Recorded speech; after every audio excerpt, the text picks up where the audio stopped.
Pump it up, pump it up. Trae. Come on, come on. With Trae. Pump it up, pump it up. It's the day with Trae. This is the day to gain inspiration, to make a positive change in the nation. We're inviting you to partake in conversation, to raise your vibration.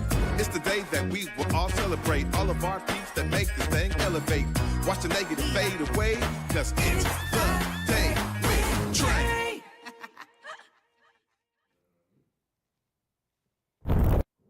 Grand Rising, everyone. Welcome to the Day with Trae. I'm your host, Trae Holiday. I get to welcome you to this terrific Tuesday, and I'm really excited, y'all, because we got theater in the building with Brian Kirk, the drummer from The Color Purple, playing at Village Theater right now, and I'm so excited that he's joining me as my guest so we can dive into his experience and what he's bringing in terms of his brilliance to The Color Purple cast. I'm really excited to dive into it with him. But of course, as the top of the show, this is where I dive into it with you. Y'all already know that. This is the point of the show where I'm going to tell you, share this show with others who you feel could benefit from our daily dose of dopeness we give you here on The Day with Trae.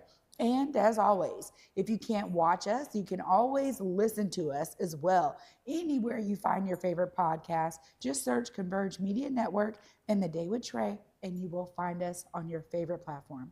Now, before I get into it with Brian here, I want to tell y'all that there's something so special about our community theaters. Now, I've talked about this several times, but one of the things that, really strikes me is we have a lot of them throughout Washington State, meaning that there's a lot of different amazing cast and crew that are bringing these stories to life for you, trying to make it easy for you to access them right there in your neighborhood, right? And so I talk about some of the major venues all the time, especially venues here in Seattle, but there are so many amazing community venues that are putting together phenomenal shows, great cast, great crew, amazing sets. And for me, it's all about what live performance can bring in terms of storytelling. Now, when we think about some of the classics that really circulate to our venues, we see some of these amazing classics pop up every now and then. But I'll tell you this much, there is something unique about live theater because it really depends on who is on that stage, right? And so you get a different experience based on this cast or this set or that set. And the beauty is that when we think of storytelling, I was just having this conversation with my son, that it's so special to see the twinkle in the eye of a young person who realizes when I read the book and then I watch the movie, I'm getting two different experiences. And that is what drew me into my love for reading. But it also is a direct line in terms of my enjoyment of live theater, because you could read a book and then you see it on stage or you see it on screen, and it brings to life all of the details that you were formulating in your head when you're reading the book. So what I love is when, amazing directors pull together phenomenal casts and crews, and they find a way to uniquely tell the story through live theater. So when I tell y'all all the time that I'm truly a theater kid, I mean it, because my love for live performance began at a young age. I first started thinking, oh, it's on screen. And immediately it was like these amazing opportunities for theater came my way. I couldn't pass them up. And I really appreciated the specific and unique direction I got from a director who was bringing that character out in me, right? So I really love being able to support our local theaters, but also our performers. Some of them come here for shows. Some of them are right here in our backyard. And the beauty is that no matter where you're going to see live performance, I guarantee you're destined for a unique experience based on the effective vision of that director and the portrayal of characters through those who are on stage. So I'm encouraging you. If you're somebody who's like, I don't know if theater is my thing, just try. Start out with your local theater. You never know what you might find on that stage that'll maybe put a twinkling in your eye. Well, after this short break, up next, we got Brian Kirk joining me. We're going to be talking all things The Color Purple being put on right now by the Village Theater. Y'all don't want to miss this. Stay tuned. You're watching The Day with Trae. In Seattle, it's more than just coffee. It's community. At the station, we brew more than just your favorite cup. We brew connection. From Beacon Hill to Columbia City, we're a space for artists, activists, and everyone in between. A place to gather, create, and simply be. Whether you need a quiet place to work, a lively spot to meet friends, or just a moment to unwind, find your place at the station. More than coffee, it's home. Visit us in Beacon Hill or Columbia City. The Station, where community happens. I had some dental work done, and pain pills were introduced. It flipped a switch that I didn't see or know or understand, and I tried multiple times to show up and be a parent to those kids, but I couldn't do the minimum, and the grief about it was so huge that I would have to drink to deal with what it felt like to be in my body. Each one of those people along my journey has contributed to my success. Don't count us out. More people recover with support. Learn how you can help someone's recovery at supportaddictionrecovery.com. Working with Dentalman has been totally different than working with a traditional bank. They're real, and they meet you right where you stand. I was recently funded, and that money has just changed the trajectory of what we're able to do and our output. This has been just more than just funding or a one-on-one connect. It's been an opportunity for us to really grow and connect and build roots within the community. As a small business owner, you need to put your faith into the right people, and they seem like good people to put your faith into. Well, on Fox Face Off, we tell the raw, unadulterated truth. Fox Soul Face Off. We are given the platform here with no fear. Always comes out swinging. We should be saying, hey, stop shooting and killing people. Nothing held back. They wanted black hip-hop moguls and artists to continue the feud. No punches pulled. And shut the hell up. You interrupt me all the time. Tune into the show where opinions collide.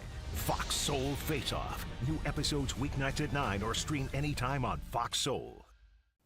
Welcome back, y'all, to The Day with Trae. I'm your host, Trae Holiday. Joining me right now is Mr. Brian Kirk. Hi. Hi, Trae. How are you? Good. How are you? Good. I'm so happy that you're here. I'm so blessed to be here. Thank you for inviting me. Absolutely. Yes. Well, as you can tell, I am a lover of theater, but you have a very unique role in this production as the drummer. So, we got to start in the beginnings Right. of your musical journey. Tell us what got you started into music.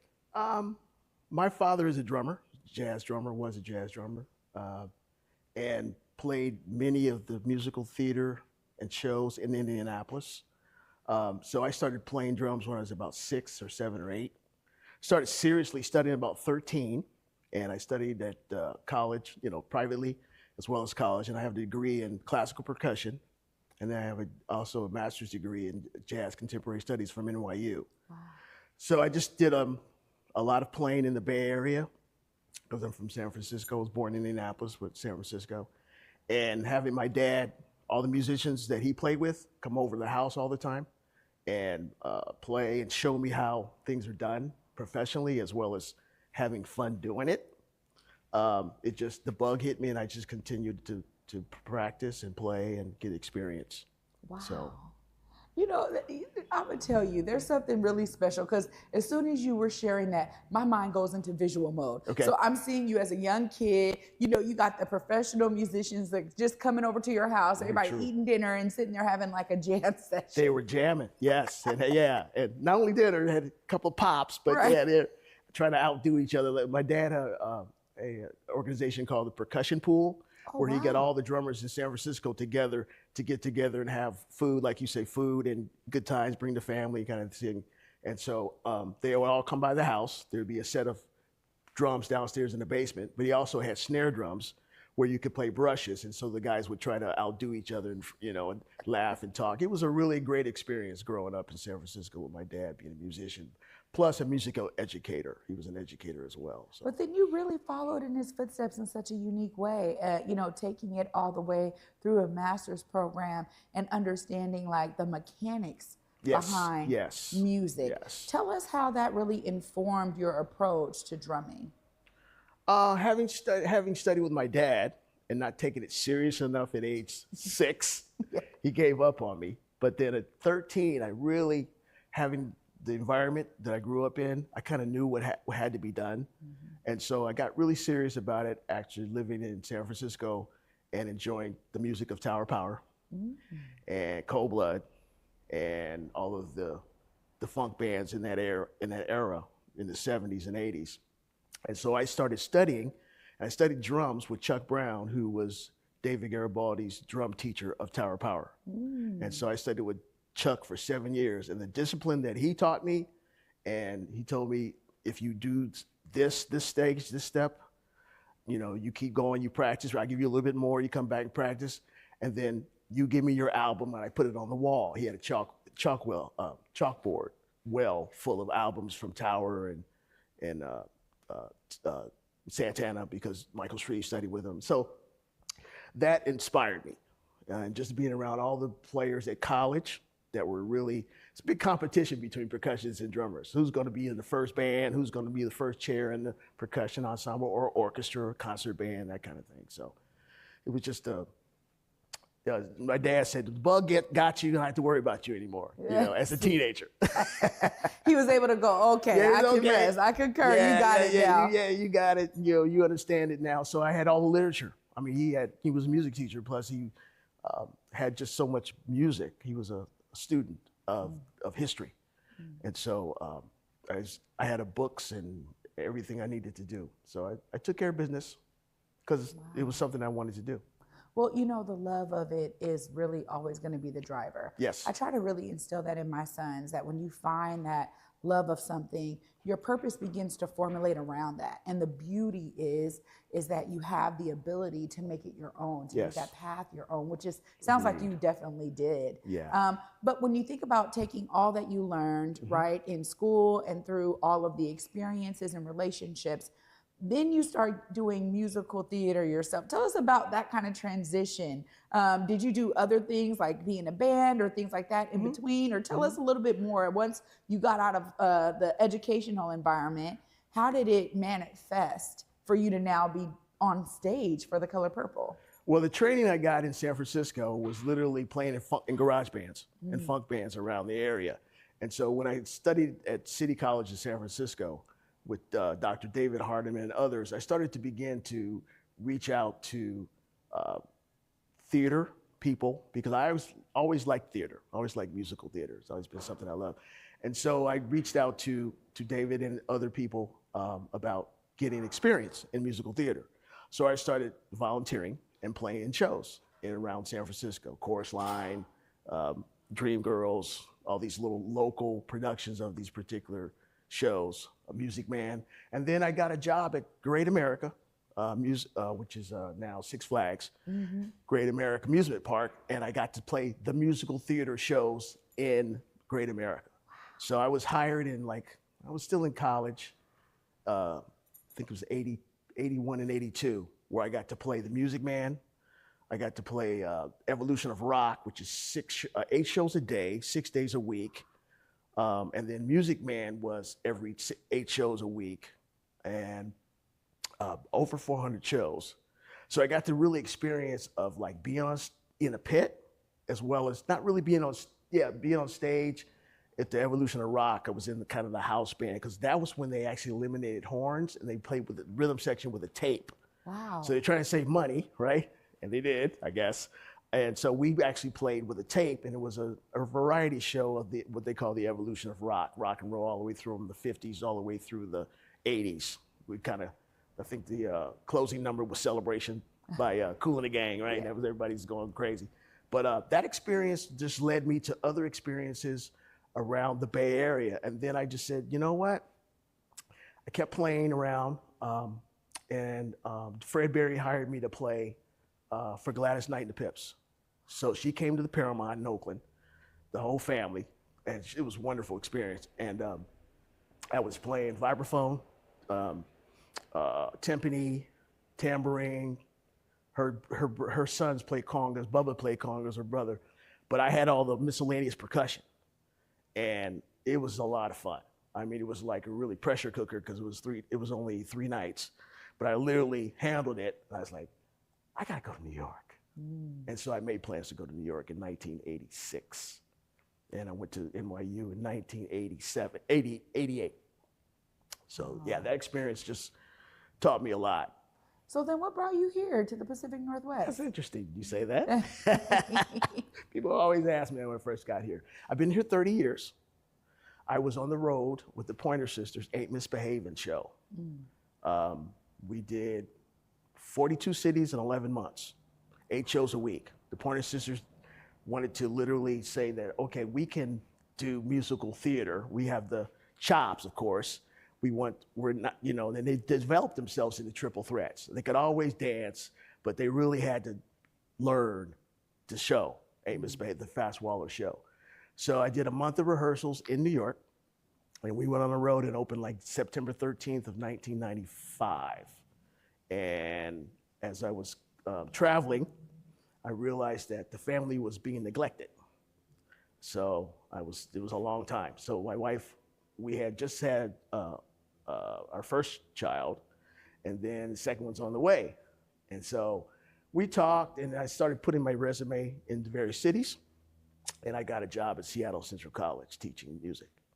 So that's what brought me to Seattle. Wow. Yeah. And then you started working and doing, you know, musical theater, because now you're at Village Theater with a phenomenal show of The Color Purple. Yes. And so obviously there's a transition there. Tell us a bit about how it's been to work with the cast and crew for The Color Purple at Village Theater. Oh, it's been wonderful. First of all, I want to thank the Village Theater for having me and inviting me to play the show. And I want to thank the administration management for bringing in The Color Purple, which is a phenomenal, kind of one of my dream shows that I always wanted to play, because I had experience of playing Five Guys Named Mo in New York with Daryl Ivey, who was the associate conductor of the show. And literally he was the first on The Color Purple, the production of it on Broadway with Sheila. And so I always wanted to play it, but when I got here and Tim Simons invited me to play, I was like, what a blessing. So it's phenomenal. The show is, it's just like going to church 7 times a week. I mean, literally, I grew up playing in church as well. I didn't say anything about that, but just the experience of those voices coming at you all night long, and just everybody's like a lead singer in a gospel choir. But they all come together and blend really well, and the orchestra's fantastic. I mean, it's just like Tim Simons, the pianist, he's amazing. I mean, I've been in New York, and I played Black and Blue, Sir Roland Hanna, and a bunch of people.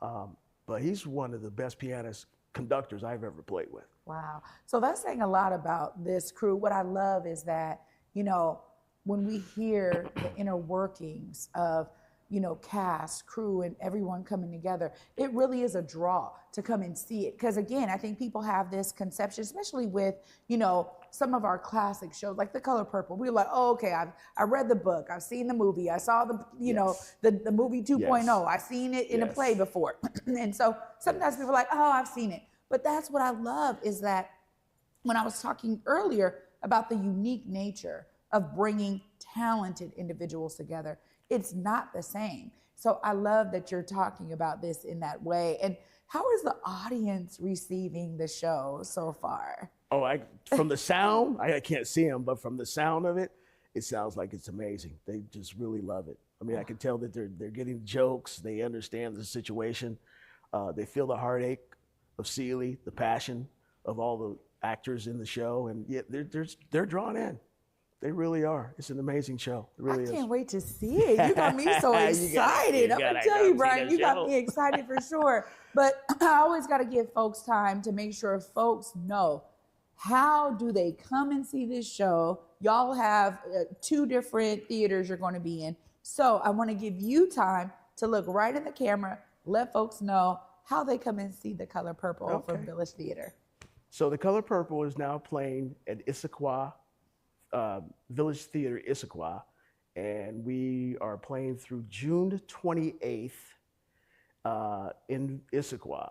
And villagetheater.org or villagetheater.com davidtray.org/purple will get you right to the tickets that you can buy the show. We moved to Everett, the Everett Performing Arts Center, and we opened June 5th, and we run through July 5th through July 27th, and then we'll be in the Everett Performing Arts Center. Wow. So y'all got a really long run. I mean, this is a great way for folks to come. You're giving us lots of opportunity to come and see the show. Yes. Brian, I'm so grateful that you were able to join me today and bring your commensurate experience of drumming to this phenomenal show. I can't wait to hear you on the drums. Drums is like one of my favorite things. You know, I was like third chair in fourth grade. I felt it. I still am so drawn to percussion. So thank you so much for being a part of this phenomenal cast and joining me today. You. Wow. Appreciate it. Y'all, I tell you, it's always so phenomenal to hear the background stories of folks that we would never normally hear from. And so now I'm even more pumped to get my tickets. Make sure you get yours, villagetheater.org. I'm gonna wrap this all up right after this short break. Stay tuned, you're watching The Day with Trae. When I had my first child, I didn't really understand the impact of my using until I gave birth to him.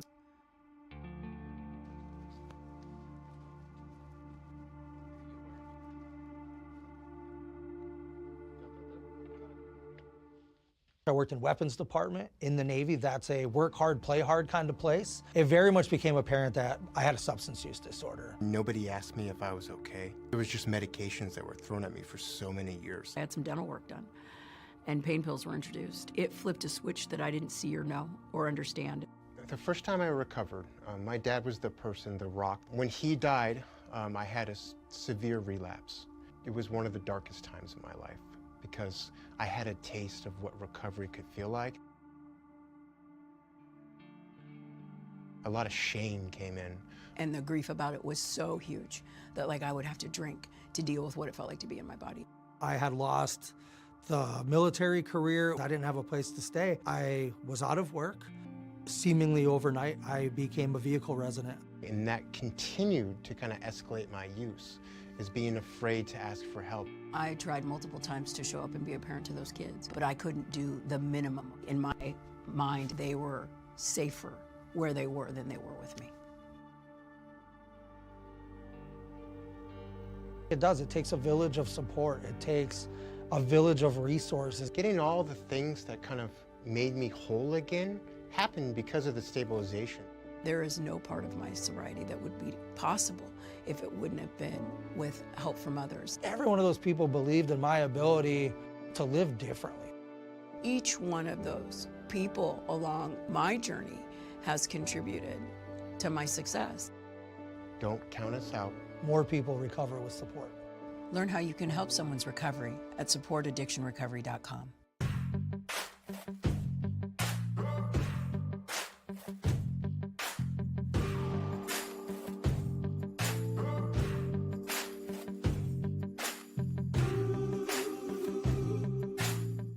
Welcome back, y'all, to The Day with Trae. I'm your host, Trae Holiday. Huge shout out to Brian Kirk for joining me today about his role in The Color Purple as the drummer. Now, it is so great to be able to hear from one of the musicians who is helping to bring the story to life through their phenomenal musicianship, and to hear this lineage, legacy that he is continuing from his father and making his own is so inspiring. Y'all know I was inspired. I always want y'all to be inspired, because even if you don't know what you are drawn to at the age of 6 like Brian, or the age of 9 like me, it doesn't matter at what age you get drawn to something, but when you really dedicate yourself and commit yourself to building that thing up, trust me, you will see the fruits of that. And I'm going to tell you that then when you bring those fruits out for all of us to enjoy, we make our world better, because we need you to be living in your brilliance and in your purpose. So I really want to thank Brian for bringing his inspiring story right here to The Day with Trae today. And I'll be back with y'all tomorrow. Until then, at 11 a.m., y'all. Peace.